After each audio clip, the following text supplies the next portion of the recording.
Robert's Home for Classic Rocks, 96.7 The Eagle, Double T, special guest on the phone. You know it's that time of year, gonna be Christmas soon. Al Pitrelli from Trans Siberian Orchestra. What's going on, buddy? How are you, my brother? Good to hear your voice. I always look forward to talking to you and seeing you guys, but then that means winter's coming, Christmas is coming, but TSO is coming too. Exactly. I'm thrilled to be back in Chicago.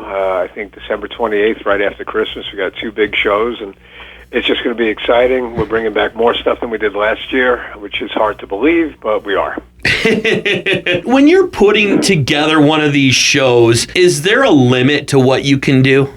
Me personally, there's always a limit, but Paul O'Neill, who created this thing all these years ago, he doesn't know what the word limit means. He doesn't know what the word enough means. He just wanted to put on the biggest rock show ever, and the problem is that he is always trying to outdo himself year after year. So every year we come out, it's going to be bigger, it's going to be louder, it's going to be brighter, there'll be more pyro, there'll be more lasers, because, I guess that's what the art is. Paul O'Neill invented this art form. He created something that's never been done before, and it's unparalleled and unmatched in every way. You mentioned Paul, and my condolences to you and all the Trans-Siberian folks. The big loss in your camp, losing Paul O'Neill this year. So much. Yeah, I know. It's tragic on a biblical level. But, Paul and his family have been at the helm of this ship from the jump. The family, the legacy will live on. That was what was paramount to Paul, is that he wanted this to be, like Disney. How after Walt left this earth, Disney, flourished and kept going, for 70 years after his passing. Paul wanted this to live for generations past when he was to leave this planet. Unfortunately, we just weren't prepared for that to start now. He had such this huge vision, and the best thing about it was he looked not next year, not the year after that. He was years and years ahead of what you guys were doing. Who is in charge of that vision now? Well, his family, part of the vision from the get-go. And it's just they had a 10, a 20-year plan of things that wanted to be accomplished. I mean, there's so much material that has been written and yet to be recorded, so many tour designs and ideas.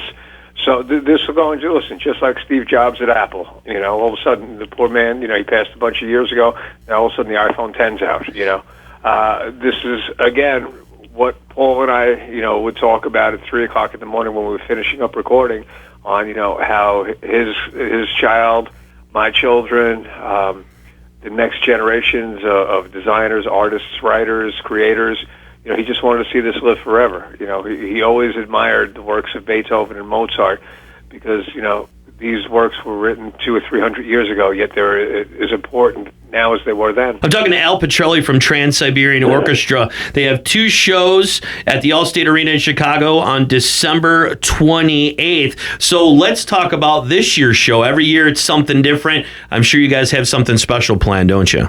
Exactly. We're going to bring back The Ghost of Christmas Eve as the centerpiece of the show. That's a rock opera Paul wrote years ago that we've been performing live for a couple years now.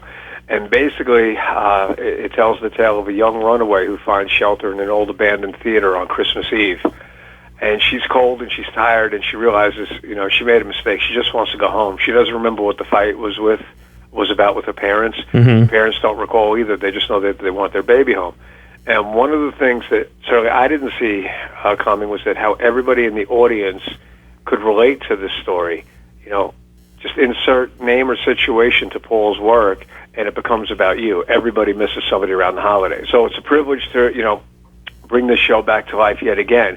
But, you've seen us years in the past, and you know that everything we do from year to year will be different, will be bigger. So the content of the story will be the same, but the look of the show will be completely different. And musically, the opening of the show and the second half will be completely different from last year as well. You talk about the show, and it's always an incredible experience. It's become tradition for people. But what you guys have done with Trans Siberian Orchestra, you keep it affordable for families so they can go and keep the tradition alive, and the charity aspect, giving back to the community too. I got to tip my hat to you guys for doing those sort of things. Well, thank you for saying so, but the way I like to look at it is like it's the community giving back to itself in a way. Folks in Chicago are buying a ticket to this show, and $1 from that ticket will go back into the community. We're just kind of here to tap everybody on the shoulder and say, look, it's the holidays, and there's some people out there who could use a hand. You know, Paul wanted to make it a better world, albeit a dollar at a time, a song at a time, or a note at a time. You know, that legacy will live on just as TSO will live on. Do you ever get to enjoy Christmas? Oh, God, yeah. You know, certainly not, you know, in the traditional sense of, you know, I'm home on Christmas Eve, you know, with my kids and my wife and all that. But, you know, this has become a tradition for me as well. I mean, you're going on almost a quarter of a century of doing this. And to celebrate with families and friends across the country, you know, for a couple months, you know, that's incredibly special, and I'm proud to be part of so many other people's holidays. And then my wife and I and the kids, you know, we have Christmas when Daddy comes home. See, that's the way to do it. It doesn't matter when Christmas is, it's as long as you have it, right? Exactly. I mean, you know, as long as you're with family and you're celebrating and you know, you're closing out one year and you're excited about the start of a new year and everything else about it, you know, but once that front door shuts behind me and I'm home, then that's our Christmas. But I get to celebrate it 40 or 50 times with so many people across the country for the rest of the season. It's a part of tradition now. People do this every year. They get their family together, they pack in the little minivan, and they go to the show. That has to be something special to be part of that. No, it really is, because as a musician, you know, you hope to God that, you know, you become part of something, and you know, you record a couple of records, you do a couple tours, you know, that's pretty much it. To record or to watch an art form be created from the jump, you know, the genius that is Paul O'Neill, to be part of that was special enough to, you know, to have these records and to listen back to them and say, wow, that was a moment captured in time that just continues on in perpetuity. I mean, you know, people, like you had said, it's tradition. They play the music from Thanksgiving until New Year's. I've heard time and time again that, you know, it's not the holidays until you guys come through town and we celebrate the beginning of the holiday season at a TSO show.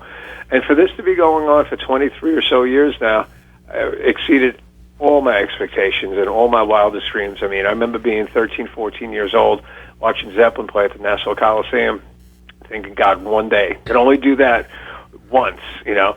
And now it's certainly, you know, not Led Zeppelin, but to have the Trans Siberian Orchestra, you know, permeate so many different generations, so many different people, so many different communities and walks of life. You know, it's nice to sit back and go, you know what? We made a difference. You know, Paul's art made a difference in the world. You know, and I like to tell people when they ask me, what's a Trans Siberian Orchestra show like? I like to say, take your favorite part from all the concerts you've ever seen, throw it in a bucket, mix it up, and then multiply it by 10. And that's and light it on fire. Yeah, exactly. Such a great show.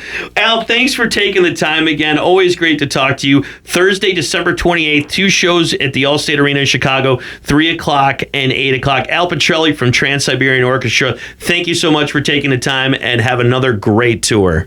You're so welcome, my brother. Thanks to you, and all my best to you and the family and everybody in the listening area. I'll see you soon. Thank you. It's Rockford's home for classic rock. It's 96.7 The Eagle.